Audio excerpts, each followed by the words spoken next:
Gold, trusted gold buyers. మీరు తాకట్టు పెట్టిన బంగారాన్ని విడిపించి ఈ రోజు ఉన్న మార్కెట్ ధరకు కొనబడను.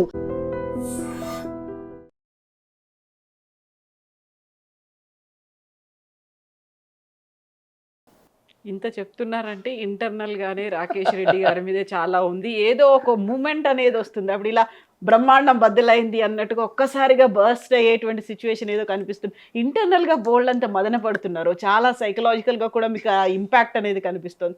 అంత ఏం చూపించింది మీ మీద? అసలు ఎందుకని మీ మీద ఇలాంటి ఒక ప్రభావం, ఒక ప్రెషర్ అనేది అప్లై అయింది ఇంతలా? ప్రెషర్ ఏముంటుందండి? ప్రెషర్ ఒకటే వ్యవస్థలో ఉన్న లోపాలు. ఇప్పుడు వ్యవస్థ అంటే అంటే మనం పార్టీలో ఇప్పుడు దాంట్లో ఉన్నటువంటి వ్యవస్థ ఎప్పుడంటే పార్టీ అని కాకుండా కూడా ఇక్కడ మంచి చేస్తేనే నేరం, నిజాయితీగా ఉంటే నేరం.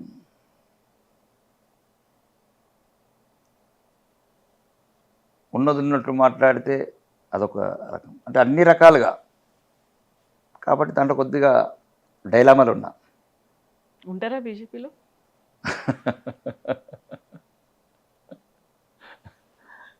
బీజేపీ నా తల్లి అండి. బీజేపీ నా తల్లి. నాకు తల్లి లేదు, నా తల్లి బీజేపీ. ఆ కమలమే నన్ను ఇంత గౌరవప్రదమైన ఈరోజు మీరు ఇంటర్వ్యూ చేయడానికి ఈరోజు తెలంగాణ వ్యాప్తంగా పైడి రాకేష్ రెడ్డిని ఒక ఫైర్ బ్రాండ్ అని ఏమొచ్చిందంటే నా తల్లి కారణం. నాకు నిజంగా కూడా తల్లి లేదు. నేను పుట్టిన 1 ఇయర్గా చనిపోయింది. నా తల్లి బీజేపీ. నా తల్లి రుణం తీసుకుంటాను ఇప్పటికీ. ఎందుకంటే ఇది నా గెలుపు కాదు, నా తల్లి గెలుపు. 3 నెలల బిడ్డని 30,000 ఓటుతో గెలిపించింది ఆ కమలం. కాబట్టి చూద్దాం భవిష్యత్తు. లోపలేదో ఇలా బర్స్ట్ అవుతున్నట్టు ఉంది, దాన్ని కొంచెం అణుచుకుంటున్నట్టున్నారు. ఒక్కసారి ఎప్పుడో ఒకసారి ఇట్లా పేలిపోయినట్టుగా ఒక సిచ్యువేషన్. అది ఎలక్షన్స్ ముందే బయటపడుతుందా? ఇప్పుడు అయితే కొంచెం ఏదైనా అసమ్మతి ఉందో, మీకు అసంతృప్తి ఉందో, దాన్ని ఏమైనా పాసిఫై చేసి ముందుకు తీసుకెళ్లడం, కూర్చోబెట్టి మాట్లాడడం, ఇట్లాంటివన్నీ ఉంటాయి కదా. అదే కరెక్ట్గా ఎలక్షన్స్ టైం అయింది అనుకోండి, అప్పుడు అది నెగిటివ్ ఇంపాక్ట్ ఇవన్నీ కూడా చూపించవచ్చు కదా. నెగిటివ్ పాజిటివ్లతో నేను లైఫ్ని లీడ్ చేయలేవు కవిత.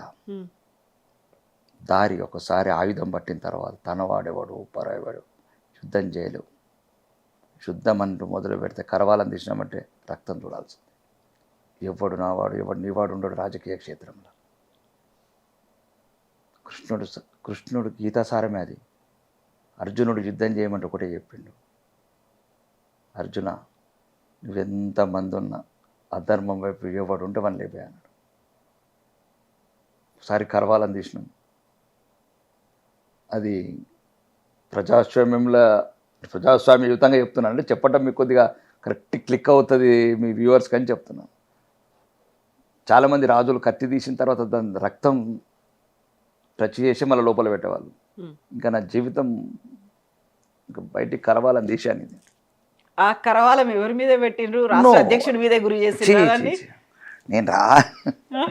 నేను చాలా మీరు మా పార్టీలో చాలామంది నన్ను మొత్తం మా పార్టీలో 8 మంది ఎంపీలు 8 మంది ఎంపీలు చాలా లైక్ చేస్తారు. నాకు అట్లాంటివి లేవండి. నాకు అంత పదవ్యామం కూడా లేదు. ఏదో చెయ్యాలని ఉంది పేదలకు, ఏదో చెయ్యాల సామాన్యులకు. ఇప్పుడు మొన్న ఊరు వెళ్ళాను బస్సు యాత్రలో.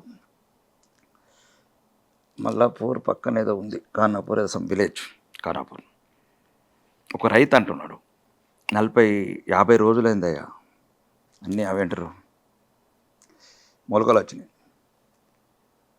పెడితే మాకు విషం ఎందుకు పెడుతున్నారా అయ్యా మీరు అంటున్నాడు ఒక రైతు. ఏం చేయలేమా? ఎందుకు తెలియదు దుర్మార్గులకు? పంట వేసినాడే ఎన్ని ఎకరాలు వేసిండ్రు. ఏదైనా ప్రభుత్వంలో ఎవడైనా 70 లక్షలు కేంద్రం సంబంధం లేదండి. ఇప్పుడు రాష్ట్రంలో ఉన్న 18 రాష్ట్రంలో ఉన్నాయండి. పక్కింటోటి సమస్య కేంద్ర బాధ్యత ఉన్నది పక్కన పెట్టండి. కొంటామన్నది మనం కొందాం. ఎన్నో పథకాలు చేస్తున్నాం, అంటే ఏం చేయలేము. ఇప్పుడు ఉదాహరణకు ఒక స్కూళ్ళలో పోతుంది, బాత్రూమ్స్ ఉంటాయి, కోపం వస్తుంది. అదే అసెంబ్లీలో అప్పుడు మైక్ ఊగిపోతుంది. 15 సంవత్సరాల అమ్మాయికి బాత్రూమ్ ఎందుకు ఉంటుందని కోపం వస్తుంది. దీనికి అడ్జస్ట్ కాలేకపోతున్నా. ఎక్కడో ఒక పొర. అంటే నేను మంచోన్నా అని నాకు అనిపించట్లేదు, వాళ్ళే మంచోళ్ళు అనిపిస్తుంది. అంటే ఆ ఎమోషన్స్ దాటింటారు, నేను దాటలేకపోతున్నాను. ఇప్పుడు సింపుల్ నేను చెప్పాను, పోయిన సంవత్సరం నేను 2 సంవత్సరాలు ఇచ్చాను, ప్రజెంటేషన్ ఇచ్చాను. అసలు ఈ వరి ఎంత పెడుతున్నాం, ఎన్ని ఎకరాలు పెడుతున్నాం, ఎంత పంట వస్తుంది, ఈ 540 మండలాల్లో మనం ఎన్ని వెహికల్స్ అరేంజ్ చేయాలా, గన్ని బ్యాగులు 3 నెలల ముందు ఎట్లా రావాలా, రైతుని ఎందుకు అంటే ఒక్కొక్క సబ్జెక్ట్ మీద నాకు ఒక నిరుద్యోగం, నేను నిరుద్యోగుల మీద క్లియర్గా ఉన్నా, ఇంకా 1,00,000 కోట్లు అప్పు చేద్దాం. 2 లక్షల మందికి ఉద్యోగాలు ఇచ్చేద్దాం, యువ తెలంగాణ. కానీ ఎవరి గురించి వచ్చిన వాళ్ళు? ఫ్యూచర్ సిటీ గురించి వచ్చిన శ్రీకాంత్ చారి చెప్పండి. ఫ్యూచర్ సిటీ గురించి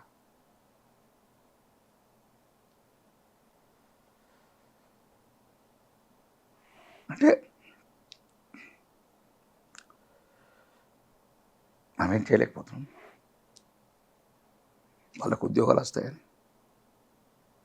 కత్తులతో ఓడుచుకున్నారు, వారు పెట్రోల్ పోసుకున్నారు. ఏమైపోయింది తెలంగాణ? మనమేం చేయలేకపోతున్నాం. వాళ్ళకు ఉద్యోగాలు వస్తాయని కత్తులతో ఓడుచుకున్నారు, వారు పెట్రోల్ పోసుకున్నారు. ఏమైపోయింది తెలంగాణ? 1,00,000 కోట్లు. ఈరోజు మీరు ల్యాండ్ 8 ఎకరాలు 200 కోట్లకి, ఈ డబ్బులంతా తిరిగిపోతున్నాయి. ఇప్పుడు యువకులకు న్యాయం చేస్తలేరు. ఎవరికి న్యాయం చేస్తే ఒక ఆవేదన, అంటే సెట్గానేమో వ్యవస్థకు అనే బాధ. ఎమ్మెల్యే అయినా నేనేం చేయలేకపోతున్నా ఆవేదన. అంతే. దానికి ఎవరు సహకరించట్లేదు అనిపిస్తుంది మీకు? యాదిరెడ్డి ఎవరి గురించి పెట్టుకున్నాడు అనిపిస్తుంది. మోకీల ఫామ్ హౌస్ల గురించా, మొయినాబాద్ ఫామ్ హౌస్ల గురించా?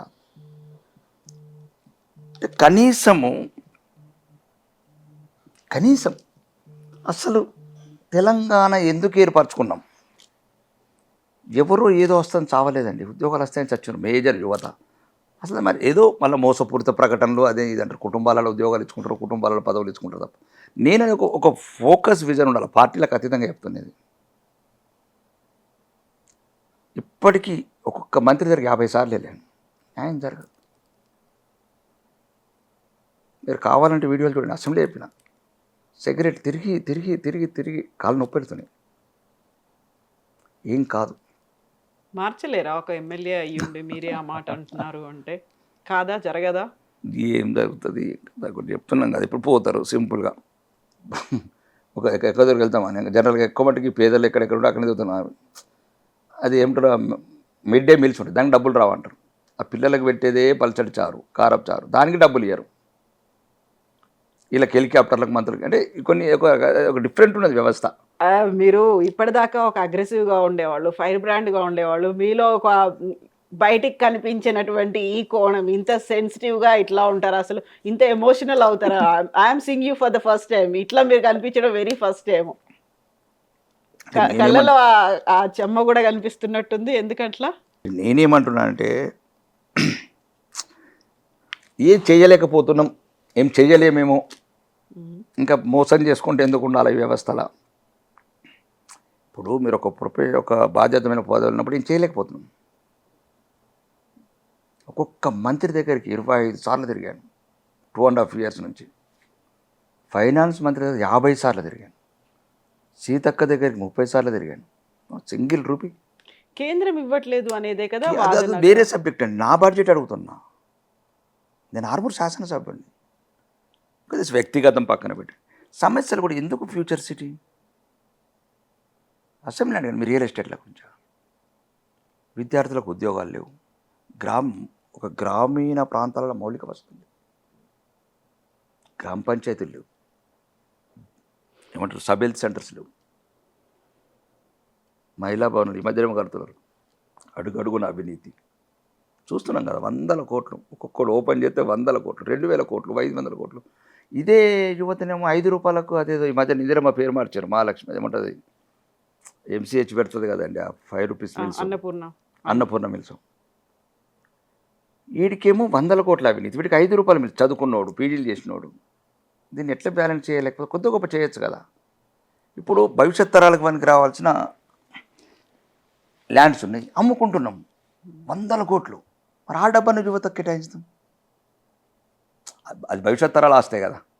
ఇప్పుడు 1956 నుంచి ప్రతి ముఖ్యమంత్రి అట్లా అనుకుంటే ఇప్పుడు భూములు ఉండేవి కావు కదా.